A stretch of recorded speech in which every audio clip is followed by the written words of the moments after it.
रविवारी सायंकाळी बुलढाणा जिल्ह्यातील खामगाव शहरातील बसस्थानक समोर असलेल्या एका हॉटेल व्यावसायिकाचा चाकूने खून करण्यात आला आहे।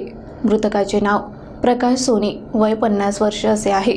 या घटनेने परिसरात एकच खळबळ उडाली आहे।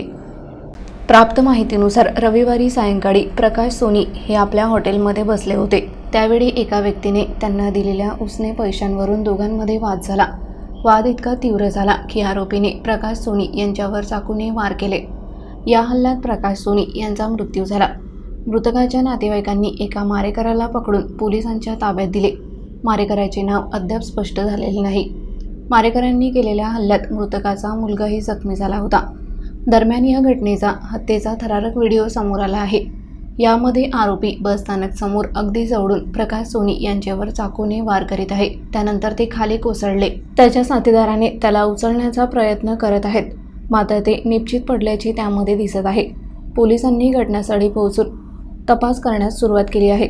मारेकऱ्यांवर खुनाचा गुन्हा दाखल करण्यात आला आहे। या घटनेमुळे परिसरात भीतीचे वातावरण निर्माण झाले आहे।